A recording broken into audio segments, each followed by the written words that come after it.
말씀 잠언 18장 9절부터 18절입니다.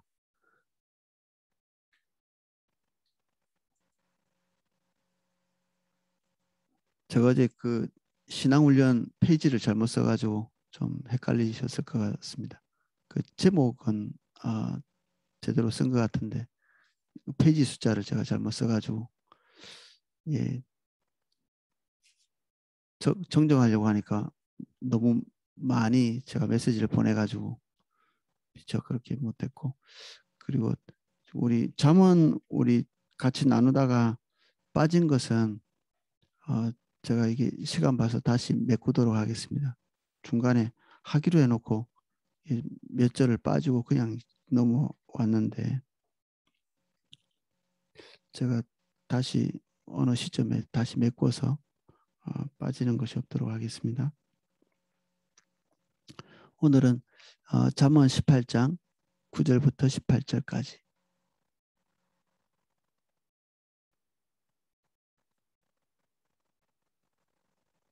(9절부터 18절까지) 제가 한번 읽어보겠습니다.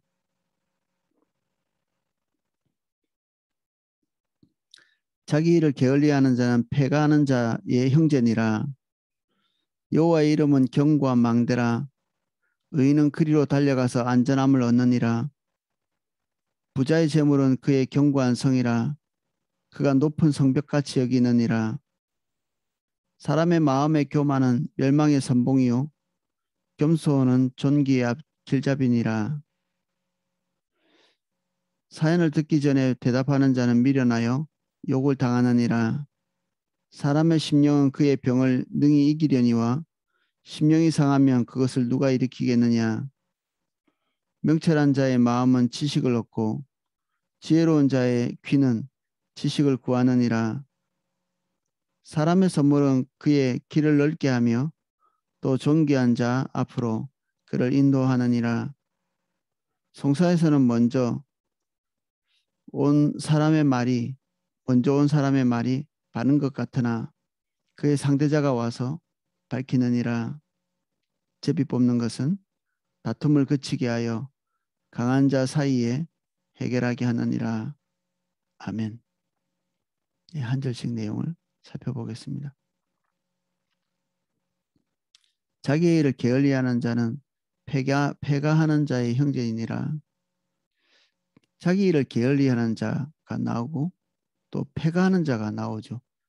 자기 일을 게을리하는 자, 뭐 해석할 필요도 없이 맡겨진 일을 잘 하지 않는 게으른 것에 대한 교훈은 우리가 앞에서도 반복해서 살펴보고 왔는데, 이 패가하는 자는 어떤 주석에는 돈을 흥청망청 그냥 마구 써버려서 완전히 그 집을 무너뜨리는 그런 종류의 사람, 또 어떤 주석에는 게을리 산다, 게을리하는 자의 그 첨층으로 완전히 게으른, 그냥 극단적인 게으름, 이런 두 가지 이렇게 표현인데, 뭐든지 간에 그것이 둘 중에 어느 것이든지 간에 게으른 것과 그리고 부절제한 삶, 그 게으른 것은 육신을 사랑하는 것이거든요.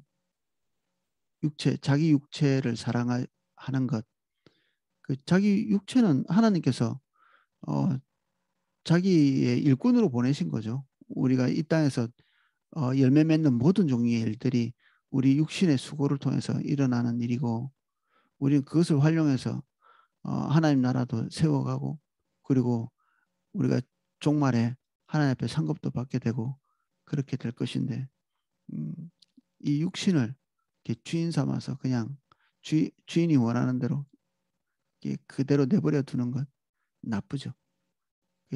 패가하는 자는 이것도 동일하게 육신을 사랑하는 거죠.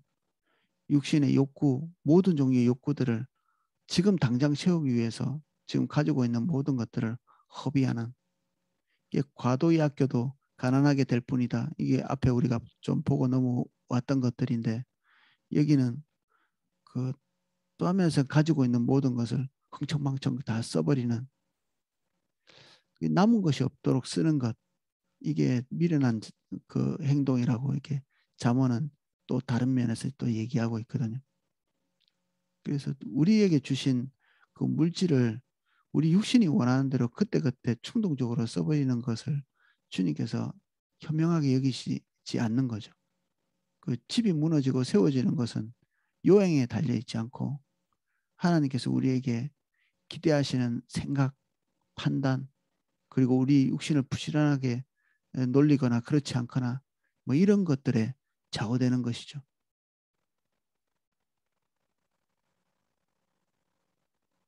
10절 여호와의 이름은 견고한 망대라 의인은 그리로 달려가서 안전함을 얻느니라.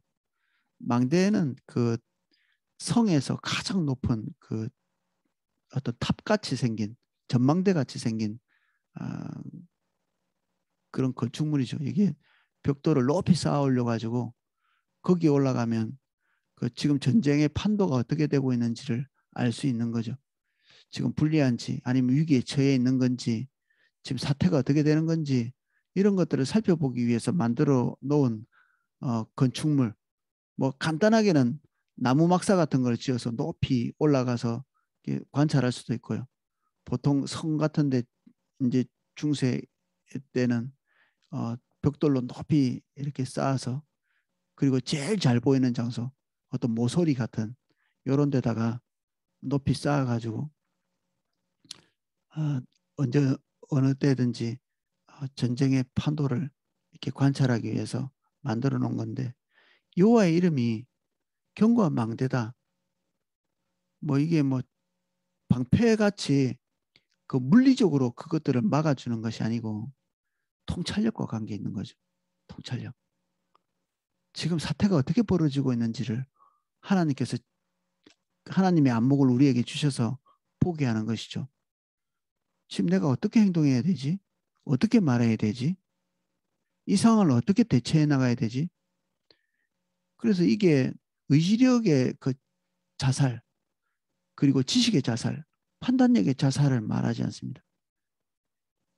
이 구절을 마치 이렇게 예배당 가가지고 숨어 있는 갈등이 있을 때마다 힘든 일이 있을 때마다 예배당 가서 숨어 있는 이런 얘기를 말하고 있는 게 아니거든요. 종종 이게 선교단체나 교회가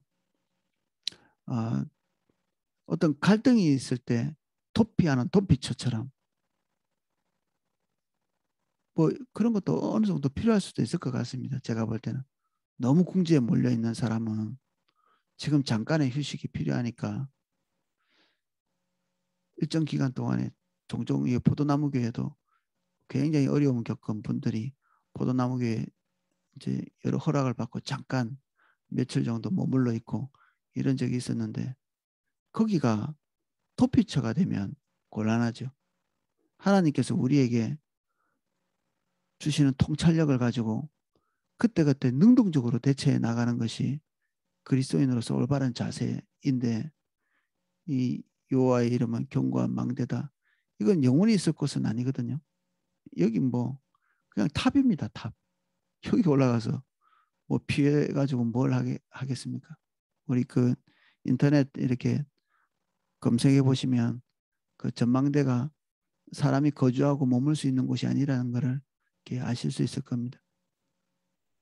우리에게 하나님께서 통찰력을 주시면 우리가 적극적이고 능동적으로 결정하고 그리고 미적거리지 않고 주님께서 우리에게 기대하시는 바대로 즉각 대처해 나가는 이게 망대입니다. 주님은 우리가 해야 될 부분들을 방관하도록 우리를 인도하시지는 않습니다. 진짜 우리가 할 수 없는 한계점이 올 때가 있습니다.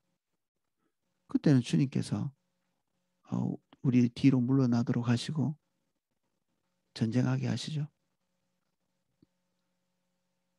근데 대체적으로 그런 일들이 인생에 몇 번 안 닥치죠. 몇 번 안 닥칩니다. 대체적인 경우는 하나님께서 우리에게 통찰력과 안목과 지혜를 주셔서 행할 바를 알리십니다. 그 타이밍을 놓치면 큰일입니다. 하나님께서 말씀하실 그때가 파가의 때, 하나님과 우리의 현실이 만날 때거든요. 하루 지나고 이틀 지나도 똑같이 그 자리에 있지 않습니다. 모든 상황들이. 이게 끝이죠. 그걸로 끝입니다. 이게. 그래서 지금이 은혜 받을 만한 때라고 이렇게 성경 구절에 돼 있는데 그때 그 당시에 하나님께서 말씀하실 그때에 돌이키라는 얘기지. 언제든지 돌이키면 된다 이게 아니라 그때 당시에 돌이키라는 얘기입니다. 하나님 말씀하신 그때에. 하나님 말씀하신 그때에 대처하라는 얘기고. 그래서 항상 때가 너무나 중요한 겁니다. 때가. 우리가 무엇을 하든지 간에 때라는 것이 이게 카이로스거든요. 이 물리적인 크로노스 같이 늘 있는 시간, 늘 돌아오는 시간 이런 게 아니고 새벽기도 늘 돌아오죠. 딱 시간 되면 딱 돌아옵니다. 이런 그 크로노스적인 개념이 아니라 다시는 돌아오지 않을 때 카이로스 하나님이 말씀하시고 지금 현재 대처해야 되는 그 시간 그걸 놓치고 나서 그 뭐 세상 표현으로 버스 떠난다고 이렇게 얘기하는데 그거 떠나고 나면 이제 소용없는 거죠. 속담 자꾸 쓰는데 그 호미로 막을 거 가래로 막는다고. 지금 하나님께서 우리에게 말씀하시는 것 즉각적으로 행하지 않으면 어마어마한 희생을 치르면서 그 일을 우리가 대처해 나가야 됩니다. 그래서 순종의 세 가지 요소 중에 하나가 즉시입니다. 즉시. 즉시. 즉시하지 않으면 안 되는 겁니다. 순종은. 말씀하시는 그때 능동적으로 대처해야 되고 기쁘게 온전히 즉시 기쁘게 온전히 이게 순종의 요소인데 즉시 기쁘게 온전히 이 세 가지 중에 하나만 빠져도 순종이 아닙니다. 하나님께서 행하시는 것을 기대하기 어렵습니다. 저는 이제 그냥 성도님들의 삶을 이렇게 관찰할 수 있는 자리에 있어가지고 이 즉시 하나님께서 말씀하시는 즉시 그 즉시를 자꾸만 놓치세요. 그래서 그 뒤에 그냥 또 차선책 또 차선책 최선책은 자꾸만 잃어버려요. 최선의 길은 잃어버리고 그다음 자꾸만 뒤로 물러서서 나중에는 정말 이렇게 수습하기 난감한 자기 결정대로 하면 어떻게 되냐면 나중에는 궁지에 몰리듯이 될 듯 하면서도 안 되거든요. 이게 될 듯 된 것처럼 그래서 나중에 궁지에 몰려서 오도 가도 못할 때 그때는 이상하게 또 이렇게 정신을 바짝 차리고 이건 내 생각대로 안 되겠다 싶어서 다시 그때는 정신을 차리고 이게 하나님의 결정대로 합니다. 근데 그게 오래 가지 않고 또 살만하다 싶을 때는 자기 생각대로 또 풀어가기 시작합니다. 그러다가 또 궁지에 몰리고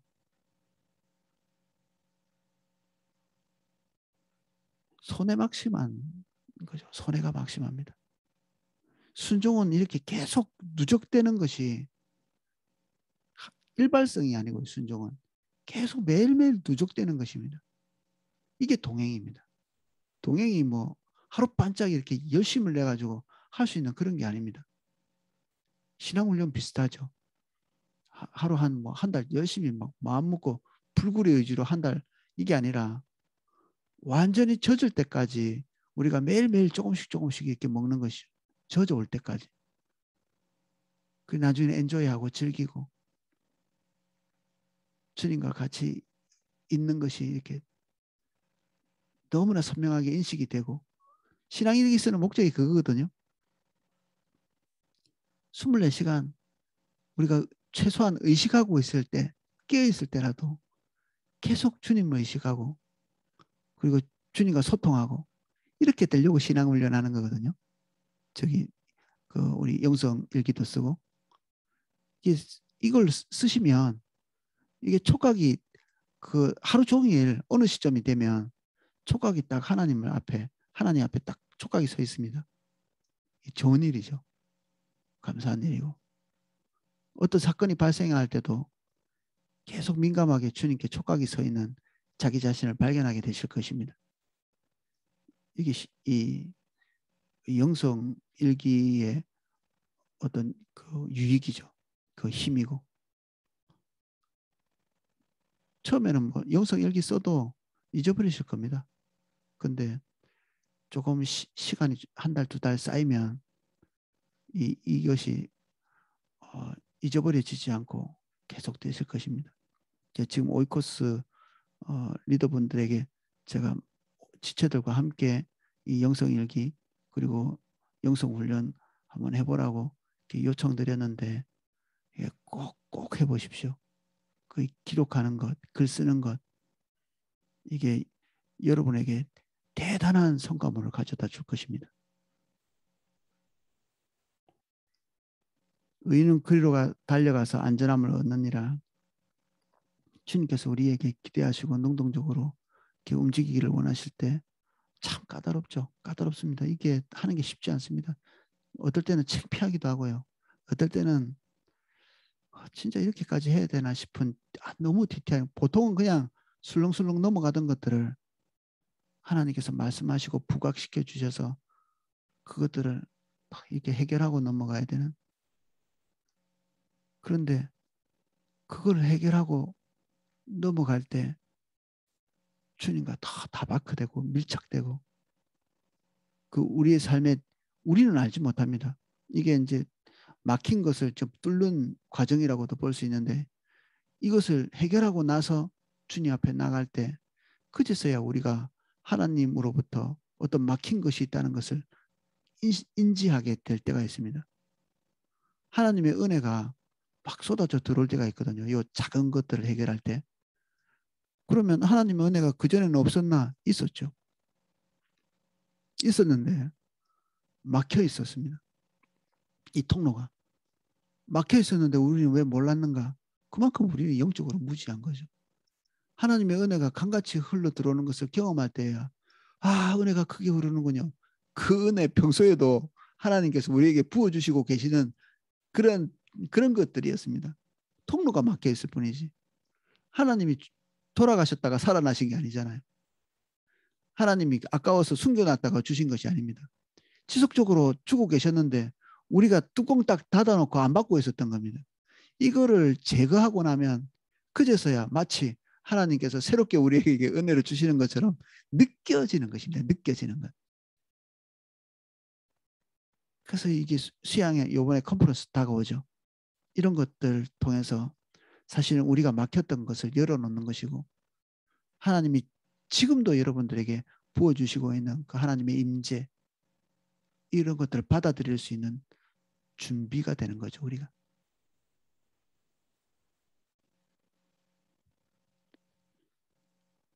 부자의 재물은 견고한 성이라 그가 높은 성벽같이 여기느니라.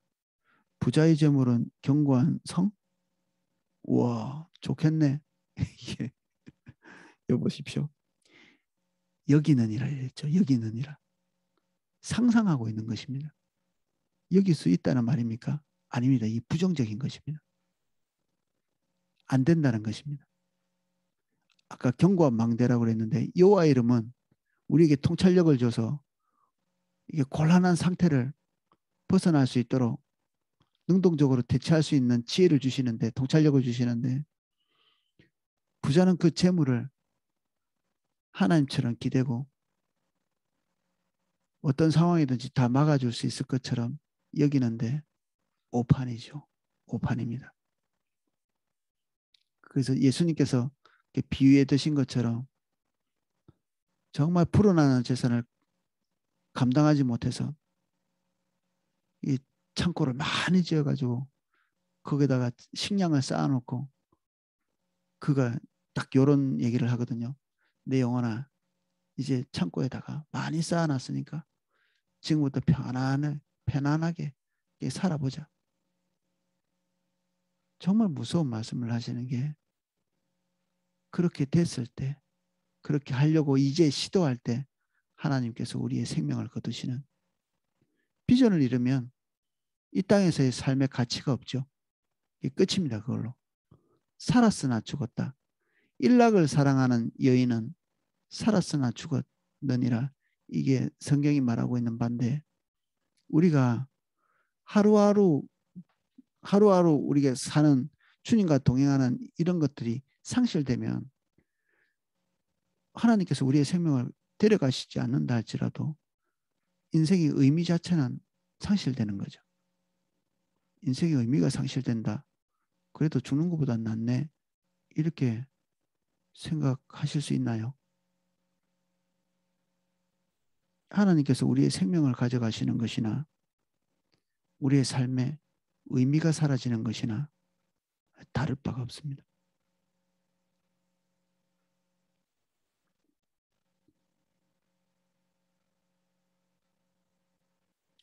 사람의 마음의 교만은 멸망의 선봉이요 겸손은 존귀의 길잡이니라. 이게 되게 이렇게 많이 나오는 말 같은데 이게 딱 처음 나왔습니다.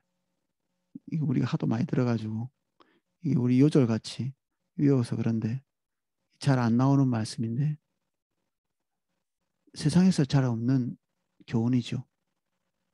성경에 딱 숨어 있는 이 말씀입니다.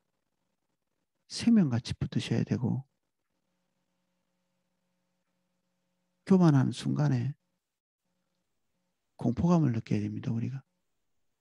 사단이 어떻게 됐는지 보십시오. 피할 바 없이 가장 높은 곳, 가장 찬란한 곳, 가장 안전한 곳, 가장 영화로운 곳, 그곳에서 자기 위치를 망각하고 허튼 생각할 때 그곳에서부터 탈락된 것은 서서히 된 것이 아니라 즉시입니다. 즉시. 그래서 세상 모든 피조물보다 더 낮은 곳에 떨어져 있는 사단의 처지. 그래서 교만할 수 있는 자리가 없습니다. 우리가 어느 위치에 있든지 순식간에 우리는 바닥을 칠 수 있거든요. 그래서 저는 개인적으로도 그렇습니다. 다른 어떤 죄보다 교만이 하나님의 즉각적인 응징을 받는, 그래서 제가 이런 것들을 많이 경험해 가지고 하나님께서 교만을 얼마나 싫어하시는가. 교만 때문에 하나님께서 천사장 루시퍼를 만들 때 이거 뭐 멸망시키려고 만드신 건 아니잖아요. 하나님이 다 목적이 있어서 만들어 놓은 루시퍼의 자리,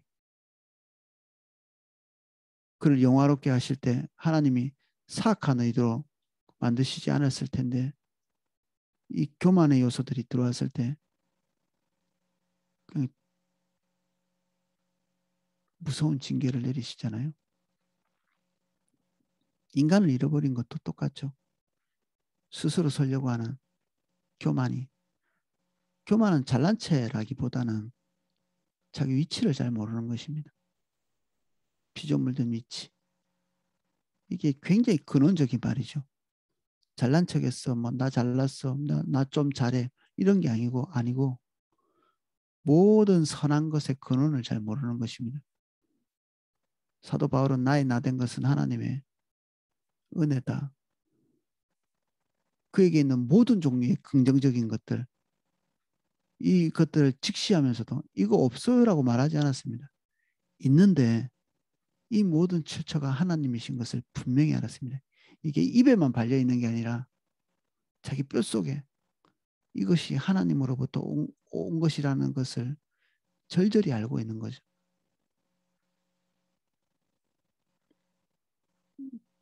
그래서 우리가 선 줄로 생각할 때 넘어질까 조심하라. 우리가 서 있는 지금 현재의 상태, 하나님의 은혜입니다. 좀 우리 인생이 좀 이쁘게 살고 있다. 하나님 좀 붙들고 있다. 이게 하나님의 은혜가 지금도 있는 것입니다. 나의 의지력이나 그리고 인성의 훌륭함에 달려있지 않다.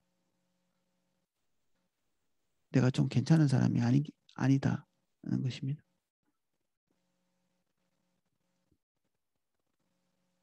겸손은 종기의 길잡이니라.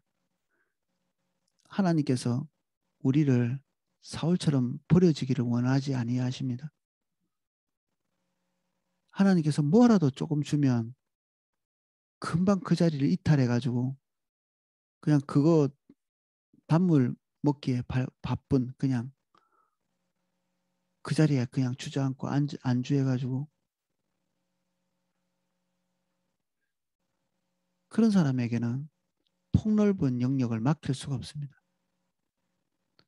왜냐하면 잃어버릴 텐데. 주님은 사랑이시고 주님의 궁극적인 목적은 우리 자신이지 우리가 하는 일이 아니거든요. 주님이 우리가 막 일을 엄청나게 많이 하나님 앞에 좀 해드리고 하나님께 성감물을 많이 드리고 그러면 하나님이 아이고 뭐 잘했네 뭐 이렇게 아니요. 전혀 그렇지 않습니다. 주님의 목표는 우리 자체입니다. 우리 자신. 성감물은 하나님 혼자 하시면 훨씬 더 잘하십니다. 우리는 사실 뭐 방해는 안 하면 되죠. 방해는. 주의 말씀대로 살아서 방해는 안 하면 됩니다. 주님 인도하시는 대로만 하고 주님이 기대하시는 대로만 하고 그래서 우리 자신을 하나님께 드리지는 않고 계속 뭔가를 해요. 그걸 대체하느라고. 우리 양심은 좀 위안이 될지 모르겠는데 조금도 의미 없는 일입니다.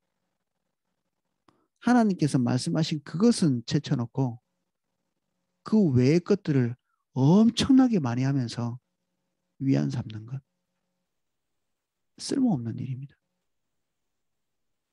쓸모없는 일. 완전히 쓸모없습니다. 할 필요 없습니다. 그런 것들은. 안 하셔야 됩니다. 왜 그렇게 애를 쓰고 그렇게 노력하고 희생을 치르고 피를 흘리고 쓸모없는 일을 하겠습니까? 충성은 많이 하는 게 아니라 정확하게 하는 것입니다. 주님의 기대를 정확하게 오늘 주님께서 원하시는 것 정확하게 하는 것 이게 충성입니다. 많이 하는 게 아니고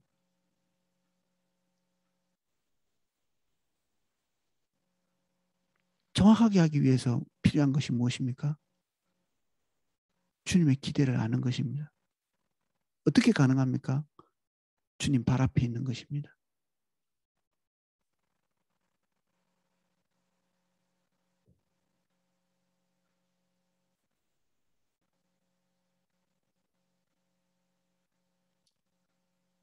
사연을 듣기 전에 대답하는 자는 미련하여 욕을 당하느니라. 저도 많이 한 실수인데 제가 이걸 잡으려고 애를 많이 씁니다. 우리 눈이 정확한 걸 보고 있다고 이렇게 생각이 들거든요. 우리가 딱 보니까 그렇네 이런 것들. 어떤 사람을 딱 쳐다볼 때 딱 우리가 인지되어지는 것들이 있죠. 이미지.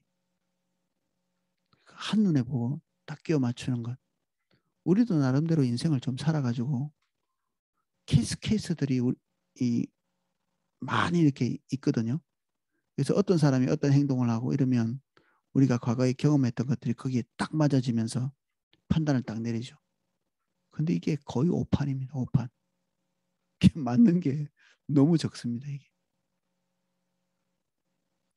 그 방법은 이 성경에 나와 있는 대로 무엇을 말하는지 오랫동안 듣는 것입니다. 듣는 것. 사람의 말을 듣는 것. 하나님과의 관계나 사람과의 관계나 진짜 말하는 것보다 듣는 것이 월등히 중요합니다. 뭐라고 하나? 뭐라고 하는 거지? 들어보는 거죠. 아이들이 뭐라고 하는지 이 귀가 순해진다 그러지. 이순이라고 이렇게 나이가 들면 이제 귀가 순해지고 남의 말이 이제 어릴 때는 잘 안 들리는데 나이가 들면 다른 사람의 말이 이렇게 귀가 기울여지는 어쩌면 인생의 많은 패배를 통해서 그리고 오판을 통해 가지고 부끄럽고 창피하는 것을 많이 당하면서 귀가 순해질 수도 있죠. 아, 내 판단력을 믿을 수 없구나. 이게 인식되어지는 그런 시점에 이렇게 귀가 기울여지는 것이죠. 하나님께도 비슷하지 않나요? 그냥 이렇게 말을 많이 해가지고 그 저도 한때 그랬는데 이 말을 하는 훈련을 많이 해가지고 기도를 1시간, 2시간, 3시간 하루 종일 기도한 그것도 안 되니까 방언을 오랫동안 기도하는 그 도구로 이렇게 삼는 방언은 오랫동안 기도하려고 이렇게 주신 게 아니고 우리의 영이 하나님 앞에 말하기 위해서 주님과 깊이 있는 소통을 하기 위해서 하나님의 의도를 정확하게 파악하기 위해서 주신 은사입니다. 말 많이 하려고 준 게 아닙니다.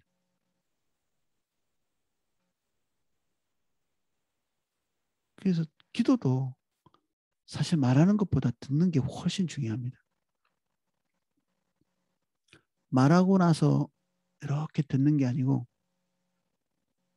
사실은 듣고 나서 말하는 게 올바른 방법입니다.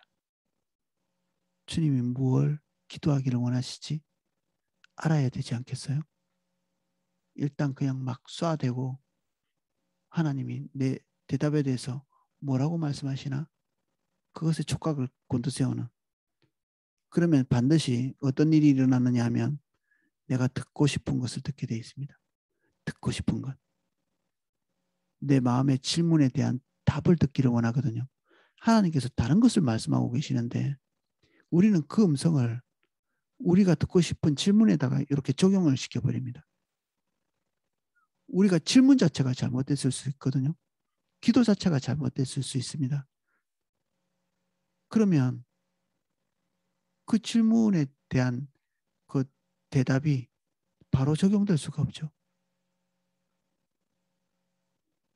그러니까 기도할 때 말하는 게 먼저가 아니라 듣는 게 먼저입니다. 설교는 듣는 거죠. 그래서 설교를 다 듣고 나시면 이제부터 난 이제 이 말씀대로 살겠어. 이런 결단이 필요한 게 아니라 많이 해보셨겠지만 그렇게 해서 월요일부터 패배합니다. 그렇게 하면. 월요일부터. 주일날 들었는데 월요일부터 해보면 안 되거든요. 기도 제목입니다. 그것들이 다. 기도 제목. 주님께 은혜를 구하는 하나님의 말씀대로 살 수 있게 하시는 하나님의 살아계신 임재 주님께서 우리의 삶의 자리에 오셔서 그것이 되어지도록 은혜를 주시는 그 은혜가 우리에게 임하도록 자기 자원에 대한 소망이 없다는 사실을 아시는 분이 이런 기도가 절박하게 나오죠. 설교 들을 때마다 새로운 용기가 용솟음치시면 안 되십니다. 기도 제목이 생겨야 되죠. 도대체 어떻게 살아내야 되지? 예, 저는 예배당을 나가시는 성도님이 얼굴에 수심을 가득 안고 돌아가시는 게 맞는 거라고 생각합니다. 하나님께 기도하고 그 말씀의 무게에 그 엄중함을 알고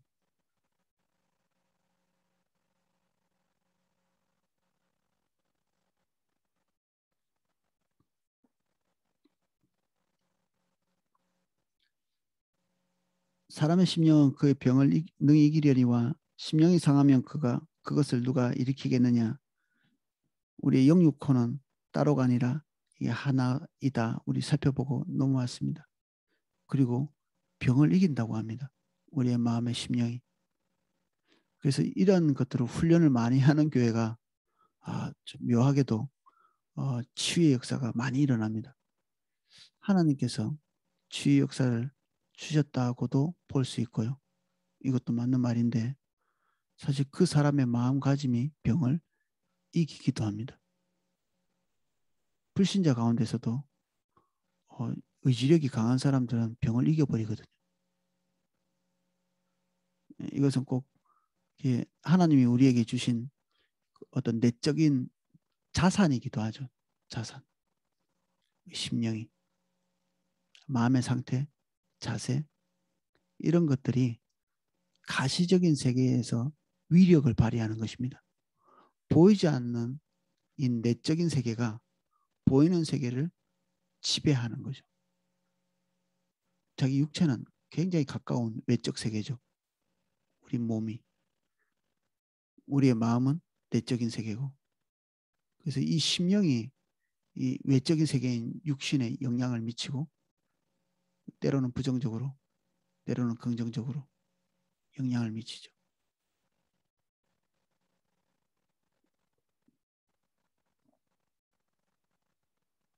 명철한 자의 마음은 지식을 얻고 지혜로운 자의 귀는 지식을 구하느니라. 부족함을 늘 인식하고 있기 때문에 여기 망대에 올라가는 사람처럼, 망대에 올라가는 것은 지금 현재 사태에 대한 두려움, 불안, 그리고 무지, 이런 것들을 인식하는 자가 하나님의 관점을 얻기 위해서 하나님께 찾아가서 하나님을 망대 삼는 거죠. 동일하죠. 명철한 자는 자기가 모른다는 사실을 이해하는 사람, 자기의 통찰력이,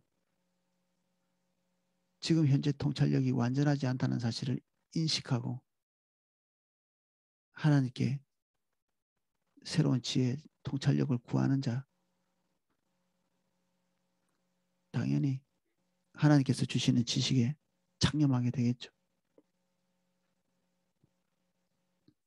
송사에서는 먼저 온 사람의 말이 바른 것 같으나 그의 상대자가 와서 밝히느니라. 우리 사람은 처음 들은 말을 진리로 인식한다고 합니다. 처음 들은 말. 그 뒤에 걸 많이 들어도 옷 살 때도 처음 본 것, 결국에 우리 자매님들 옷 사는 것, 그 뭐 한 10군데 가도 다 돌아보고 결국 첫 번째 와서 산다고 뭐 그런 얘기가 있더라고요. 처음 우리 눈이 발견하고 본 것, 이것에 강력한 이렇게 그 인지가 되거든요. 딱 새겨지는 거죠. 그래서 말도 누구 말을 들었는가, 이거에 따라서 그때 현재까지는 그 사람이 말한 것이 사건의 전말이기 때문에 섣불리 옳고 그른 게 금방 판가름이 되죠. 그 처음 사람 하소연을 들으면.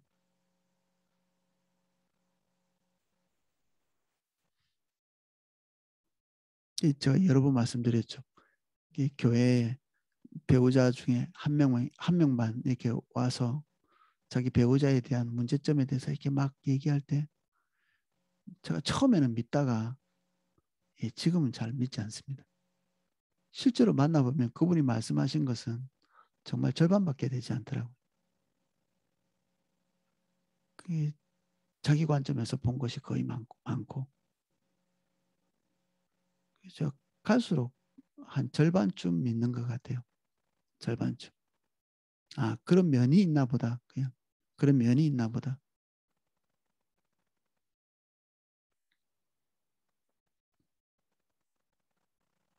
그래서 모든 사람의 말을 다 들어보는 것. 누군가의 후욕을 우리는 듣게 될 수도 있잖아요. 다 믿지 말고 나중에 기회가 된다면 우리가 부정적으로 생각하고 있는 그 사람도 직접 만나보는 것. 이게 꼭 필요한 일이죠.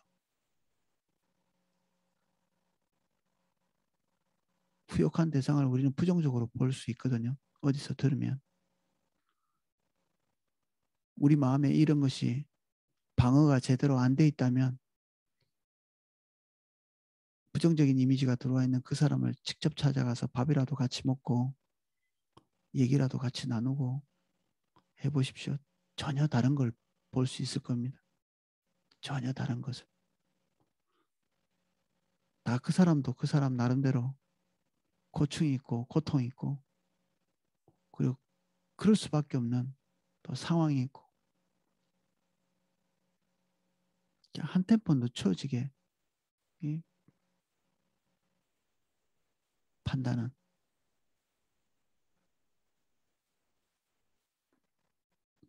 제비 뽑는 것은 다툼을 그치게 하여 강한 자 사이에 해결하게 하느니라. 과거에는 제비 뽑는 일들을 많이 했었습니다. 우리 성경에도 제비 뽑는 것들이 많이 나와 있죠. 이스라엘 백성들이 땅을 나누는 과정도 제비 뽑기로 이렇게 했습니다. 이 제비 뽑는 것이 여호와의 그 판가름을 상징하기도 하고, 그래서 서로가 맡기 싫어하는 것, 이런 것들 누구도 힘을 가하지 않고 그 해결하는 방식으로 자주 썼던 방법이죠.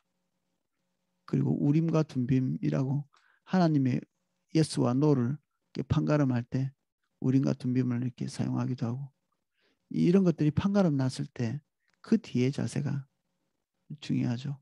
모든 것이 내려지고 하나님의 뜻으로 받아들여지고 수용하는 모든 우연도 하나님께서 주관하고 계신다는 기본 전제가 있습니다. 모든 우연은 하나님께서 놓치고 계시는 상태가 아니고 하나님께서 우연 속에서도 개입하고 계신다.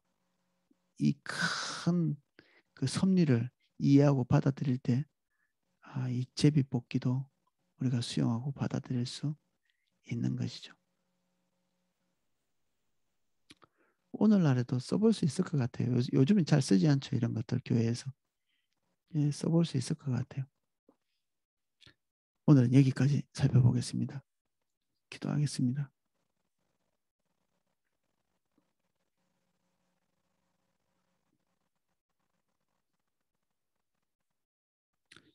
우리가 보는 것, 듣는 것, 만지는 것, 그래서 우리가 가지고 있는 많은, 우리가 느끼기에는 확실한 정보들, 사실은 그것이 믿을 만한 것이 아니기 때문에 우리가 대단히 주의하고 신중하게 행동할 수 있도록 도와주십시오. 우리 안에 자기 확신들을 의심하는 저희들이 되어 정반대의 것들을 들어보고 주님께 기도하고 하나님의 관점을 알기 위해서 분투하고, 이것이 우리에게 습성화될 수 있도록 도와주십시오. 사실 이러한 습성을 기르기 위해서 우리는 신앙훈련을 하고 있습니다. 몸에 배일 때까지 하게 해주십시오. 죽는 날까지 할 수 있게 해주세요. 할 수 있다면 하루도 빠지지 않고 할 수 있게 해주십시오. 우리는 연약한 사람들입니다. 우리가 서로 격려하며 그 때로는 서로 채찍질하고 하나님을 더 알기 위해 영성훈련 서로 격려하고, 그리고 큐티를 격려하고 이 새벽에 나오는 시간을 격려하고, 그래서 우리가 지금 현재에 그대로 머물러서 발전 없이 지나가지 않고 하루하루 통찰력을 세워갈 수 있도록, 날이 날카로워지는 것처럼 우리의 판단이 날카로워질 수 있게 은혜를 주옵소서. 신앙 훈련이 우리의 삶의 패턴이 될 수 있게, 일부분이 될 수 있도록 호흡같이 매일 먹는 양식처럼 체화될 수 있도록 도와주십시오. 훈련의 목적은 날수를 채우는 것이 아니라 체화되는 것이 목표입니다.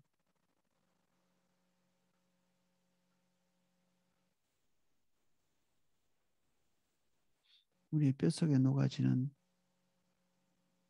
신앙훈련이 되게 해주십시오.